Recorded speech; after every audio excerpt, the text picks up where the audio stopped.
So one of the viewers asked me to make a video about why I think it is that some people wake up and many don't. And I replied in the comments that, wow, it's such a deep and complex subject. It's so multifaceted. Of course, like many things, there are myriad reasons as to why things do or don't happen. But I will chip away at this subject, and I'll come at it from as many angles as I can think of whilst I'm making this video. But the first thing that anybody really needs to be acquainted with is the allegory of Plato's cave, because that allegory, written 2,000 years ago, is very, very powerful, and it may take a lot of reading, contemplating. It may take you quite a bit of time watching lots of videos, people speaking about what that really means. And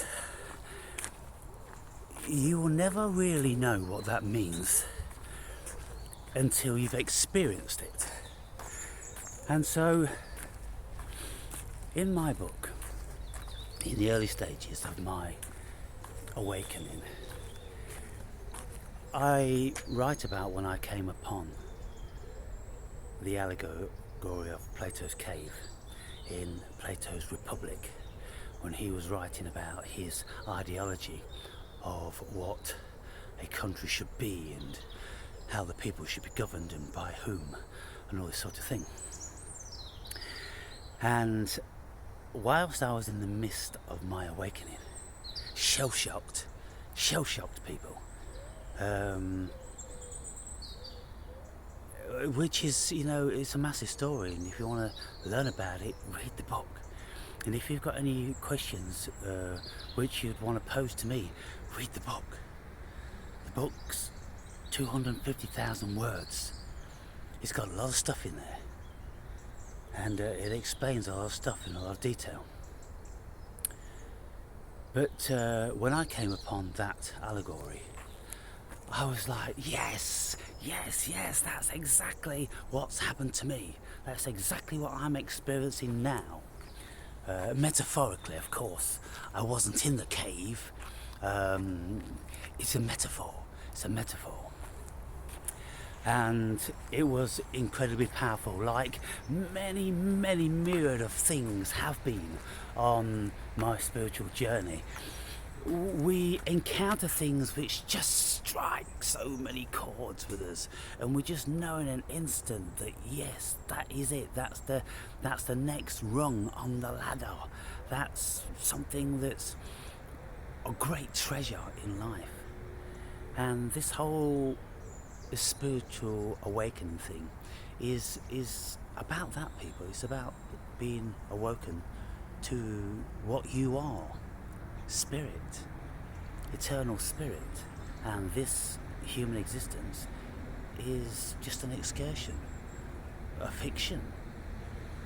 And again, you will never really know that unless you've been out of the body. If you haven't been out of the body, or if you haven't been completely dissociated from your consciousness, from your ego, then you won't know what these things mean, and you'll just flip like you do from video to video to video without anything touching you. Things have to touch you to the core before you know them. And so when we look at why people don't wake up, lots of people don't have the spiritual wherewithal. They don't have the spirit. They don't have this connection to cosmos. I am pretty certain at this stage in my personal development that there are many people which are non-spirited beings. They don't have this God consciousness. They are not connected to the cosmos. I will even go as far as saying that they come from a different variety of constellation within the cosmos, and they're here for different reasons. This planet Earth appears to be some sort of a school where we encounter certain avenues of wisdom. Like a university, you know. Some people go to university and learn a great deal, and others don't learn hardly anything. And it's just a case of from what cloth their suit is actually cut from. And so, over and above whether people actually have the spirit, because many people like Dolores Cannon, she will speak about backdrop people that are just extras in our movies. There's only a few really spirited people here, and you know, we have to wonder why it stays in the Bible only 144,000 will be resurrected. Well, you know, of course the Bible is mostly metaphor, allegory, and so 144, 1 plus 4 plus 4 equals 9. 9 is the number for consciousness, people, and has been for a long, long time. 9 is a very, very powerful number. And so what the Bible is saying, those who are conscious will be risen. And you rise, you yourself, somehow you rise. I can't even say you rise yourself, because something rises us. Something says it's time now for you to start on your ascending journey. And whatever time in your life, when the time is right, something comes about, and very often it's when we are at the end of our tether, when we are very, very traumatized and stressed, and we have a mental breakdown. We have an egoic implosion, because the ego is a very, very powerful operating system, and it's an entity unto itself. And it doesn't like being usurped, it doesn't like being set aside. It will fight tooth and nail. And my ego was a very, very powerful one. It had to have been to take me around the world, over 45 countries, encountering a whole myriad of things, mostly very dangerous. It was a very, very, and still is to a certain degree, powerful entity. But in my book I speak about how spirit came on board and slowly usurped the ego and set it aside. And now we work in unison with one another. The ego takes care of egoic business, the operating system for the human being. The spirit takes care of spiritual issues, and it guides me to all of the experiences that are required for my further development. And so you can see already in the first 10 minutes of this video, it is immensely complex. And for those who are only reading about this stuff, then you will only ever know it intellectually. But the point is about being spiritually awoken. It is being awoken to spirit, and so you have to know things spiritually, and you'll only know things spiritually if you've been endowed with cosmic spirit, if it is your destiny to commence further on a spiritual journey to acquire more knowledge, wisdom and experience. And when we do this, then of course we ascend further and further towards the abyss of pure, unadulterated consciousness, because consciousness just is. It is just a state of awareness. That's what consciousness is fundamentally. And out of consciousness come all these dreams. And so we're in a dream at this moment in time, but ultimately we know that we are the abyss. and we will go back to the abyss. And it's not something to be afraid of, because it's not exactly an abyss. It's not a void. It's not complete nothingness. It's a state of consciousness which is whole. You see, we are individuated shards of cosmic consciousness. Some of us, but then it's kind of like a drop of water evaporating from the ocean, rising up into the sky, gathering up with other droplets of water, and then falling back down into the ocean. That's what we are, the shards of cosmic consciousness. We come out of the abyss for a short period of time, and then we go back into it. And we have this incredible earth journey.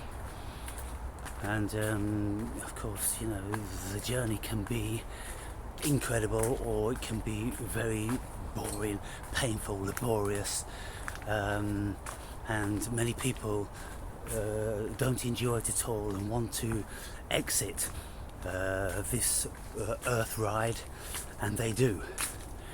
And the ones that aren't brave enough or traumatized enough, then they will just sit it out, and they will just... It's kind of like going on a roller coaster ride with your eyes closed and hating every single moment of it, instead of really embracing it and enjoying the thrills, of the highs and lows. So, over and above whether you are destined, whether you are one of the 144,000, whether you have number 9, that level of spiritual connection, who knows? You'll know. Now, he said that there are categories, and it's kind of like those which will never wake up, those which will wake up when given the opportunity, and those who are born awake. Now, as far as my spiritual awakening is concerned, I was very awake to the matrixual machinations of the human being, and I didn't believe anything that I ever heard. But I was asleep as far as my spirit was concerned. I knew spirit was there. I always felt spirit was there, but I didn't know what it was. I just didn't have the introduction. It's kind of like, in many of us, spirit, whether it's around us, it's beside us, it's inside us, who knows, but I always felt connected. And I've said in my videos and in my book that I've never had a moment's boredom or loneliness in my life. And when I realised that I was a spiritual entity, I knew why that was, because spirit was always with me. There were always somebody, something with me, guiding me, protecting me, ensuring that I went on the right trajectory. And many things in my life were terrifying and, very traumatic. But you see, this is what was required for me to wake up and to acquire the certain cherries, like in a Pac-Man game. Mac, mac, mac, mac. We go through life gathering cherries. The Kabbalists call these cherries sparks, and they say that we've come here to gather up these cosmic sparks, and when you come upon one, you know it. And so if you haven't encountered any of these cosmic sparks, then it's probably not your time. But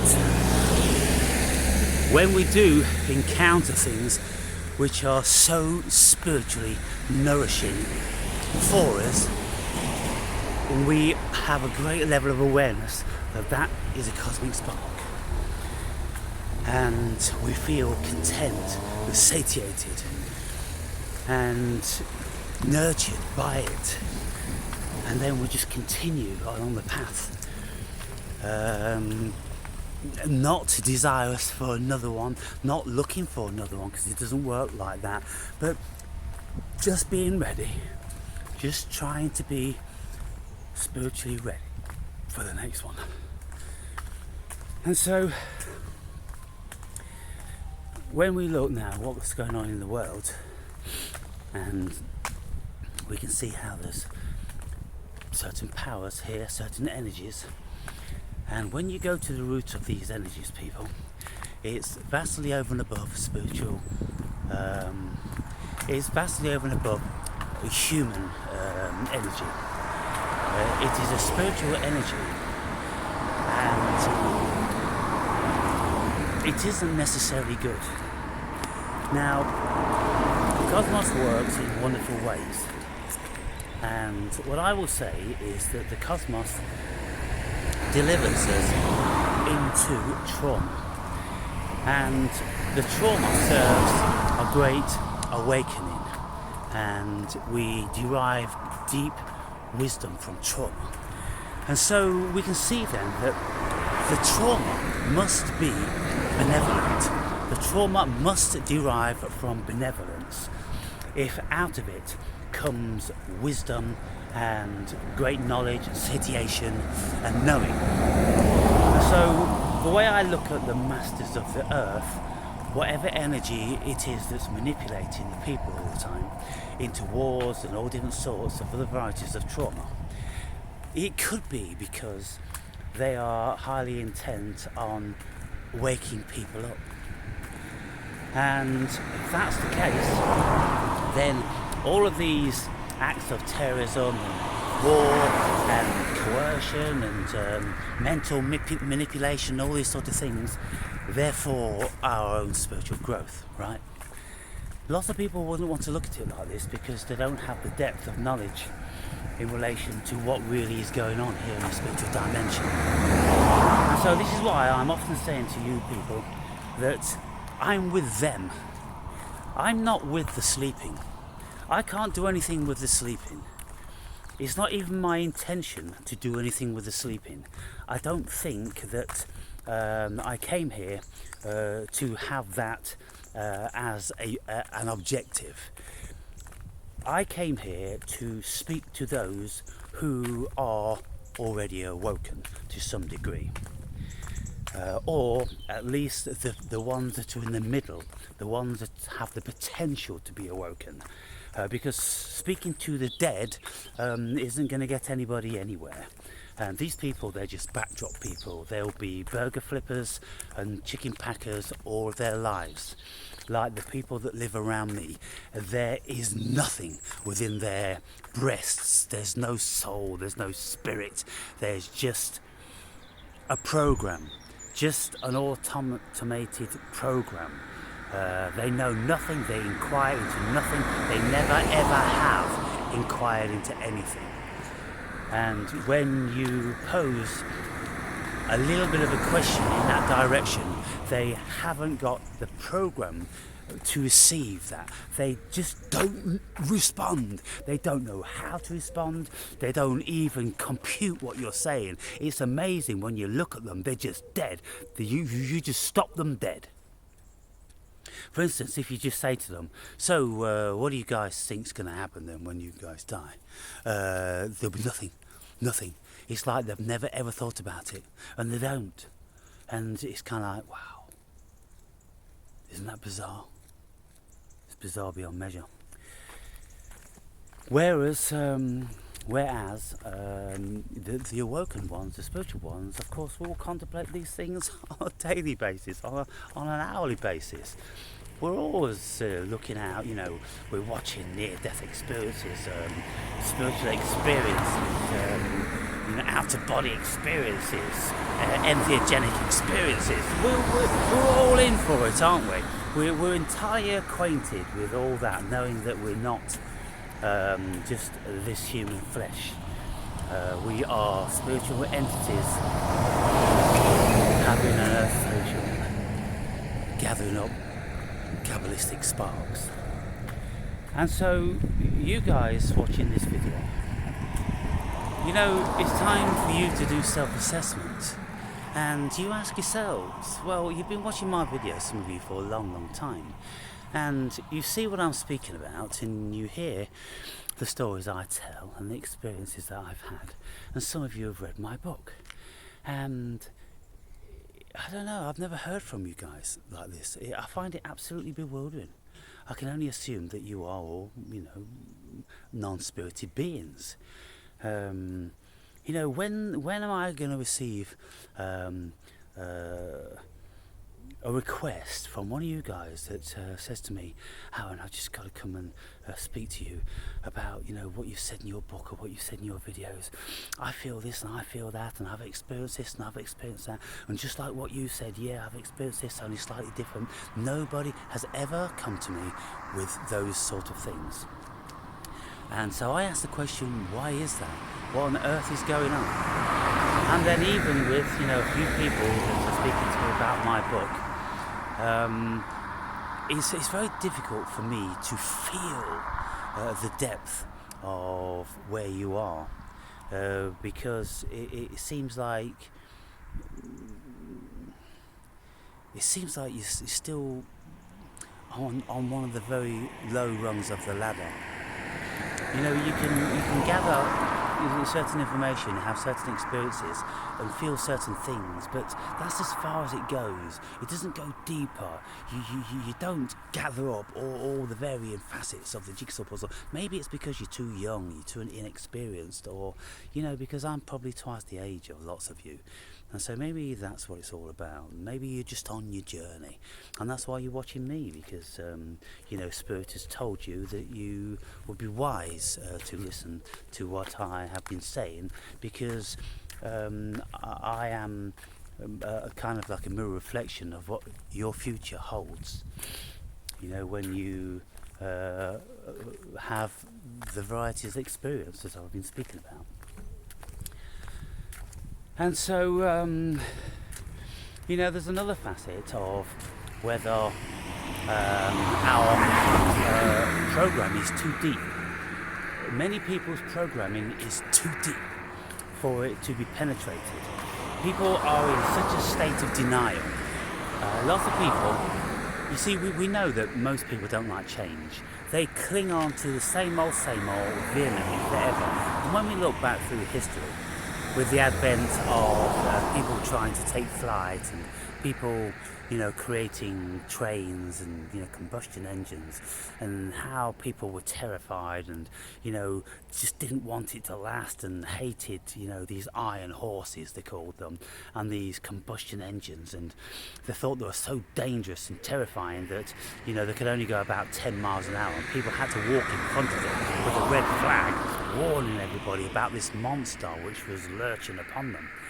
And we don't like change, and so people fight vehemently in resistance against that, and their ego is so powerful that it will fight tooth and nail, because it is terrified of losing its autonomy. Because, as I've said, the ego is an entity into itself. The ego is a variety of spirit which has the job of taking hold of the helm to guide people through a human experience. And when you become aware of these things, of spirit and of ego, you can actually have a conversation with ego, with the ins and the outs of everything that it does and why it does it, and all the rest of it. And then you can negotiate with it, and sometimes you can deny it. There's a whole bunch of things. It is actually a person as we are. We think we're persons. You know, there's no person per se here as like a real corporeal entity. The person is a personage. It's a personality. It's a self-created fiction. And so when we look at theatre and movies, well, they're all personages, aren't they? They're all actors, people, and that's what's all going on here. We're all actors. We have many personas that we display in many varieties of scenario and situation. And when we look for the true self, well, we can't find the true self because there's no such thing. And then when we search long and hard about the true self and we realise that it isn't actually a thing, it is actually a fiction, then we will equate ourselves to a protagonist in any movie. Because the protagonist is just a fiction. On the screen's just a fiction. There is nothing real there at all. And when we realise this, then it changes everything. And so, okay, two facets of this awakening. One, we wake up to all the conspiracies and how we've been lied to and we've been blinded by certain nefarious vampires in this dimension that just want to enslave us and feed on our human resources, our energy. Well, there's that thing going on. Of course, that's very, very complex, but it really is a small part of the whole picture, because we shouldn't be too involved and embroiled in it, albeit we need to do it. It's a part of the evolution. It's kind of like if you're going to do anything. If you're going to be a carpenter, then you need to be an apprentice for a while. And so being a spiritual apprentice, then we go down the YouTube rabbit hole. We read an enormous amount of books and, we look into our own psychology and all different sorts of things like this. But then ultimately we rise above that and we enter into the spiritual realm, the intuitive realm, the metaphysical realm, the meditative realm, the supernatural realm and all those sort of things, because we know we're supernatural beings. We've played at being the so-called corporeal being for so long, but now it's time to evolve into the spiritual being. And so we then start to nurture spirit with spiritual foods. And so we become acquainted with other spiritualists and we listen to what they have been telling the world for so many years. And then we engage in our spiritual practice. And we know that when we usurp the ego, when we set the ego aside and we empty our consciousness of thoughts, then we enter into the spiritual realm. And then we see more, we hear more, we feel more, we intuit more. And we know that there are worlds within worlds, and then when you have experiences like entheogenic experiences, out-of-body experiences, near-death experiences, supernatural, paranormal, all these different sorts of facets of what it is to be a conscious entity in this dimension, we realise that there's this world within worlds, and there are myriad worlds, and probably, infinite. And we embrace those sort of things, and we have a certain level of resignation that really we aren't in control of anything. Everything is placed before us, everything is pre-written, everything is preordained. And so I'm absolutely convinced that there is no free will. Everything is set before us. It's like an Arnold Schwarzenegger Total Recall vacation, where he goes into the holiday travel agent or whatever and just takes a pill and lies down in a chair to have an experience. Well, that's all we're doing, people. It's the whole Matrix thing. You're going to take the red pill, you're going to take the blue pill. You're going to wake up, you're going to stay fast asleep. And so there's lots of metaphors, there's lots of things that we should be reading, like you watch the Matrix movies and then you read George Orwell's 1984, then you read Aldous Huxley's Brave New World. and then you start going into the deeper realms of spiritualism, like Madame Blavatsky or Rudolf Steiner, maybe Aleister Crowley, Edgar Casey, all these varieties of mediums, which, they're not evil people. There is potential evil in the cosmos. It's just an energy form, and you can engage with it if you want to. And there are times in your life you feel evil. You will most certainly feel evil, so you know what it feels like, and you just say no thanks. And then you go in a different direction. But it has to be there, because if it wasn't there, there couldn't be any benevolence or any love. And so, we have to contend with these things, and we have to learn how to negotiate between them. And so, why is it that some people wake up and others don't? Well, I've touched on a few things, and if I had longer, then I could touch on an equal amount more. But I think that is enough to keep you cracking for a while. And so, three things there: Plato's Cave, A Brave New World in 1984. Get your heads deeply around those, and then you'll start to. Or there's another film called They Live, where the guy's wearing the sunglasses. When he sees the sunglasses, so when he wears the sunglasses, then he sees the nefarious machinations of how certain entities are ruling the world. But I think ultimately, people, it's down to whether we are destined to wake up, whether it is written that we will wake up. And if it is, then we will. If it isn't, then we won't. Because lots of people, they can experience the greatest and deepest of traumas, and they won't wake up. Maybe they'll kill themselves. Maybe they will. Maybe their spirit will be completely broken. Maybe their soul will be completely broken. Maybe they don't have a spirit, but their soul, their operating system, which the ego is a part of, the soul. The soul is our consciousness, it's our emotions, it's everything to do with the body, it's everything to do with this human existence, the soul. You've heard about the soul many, many times, but it's different to the spirit, people. And it encompasses the ego, but it's not the ego per se. The ego isn't the soul. So the circles within circles. That's what I'm saying.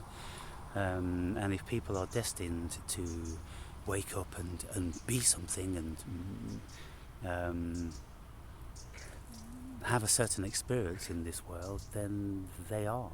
And when you look at people, who have done great things, it's kind of like, well, it could have never been any other way. They were absolutely destined to have these experiences.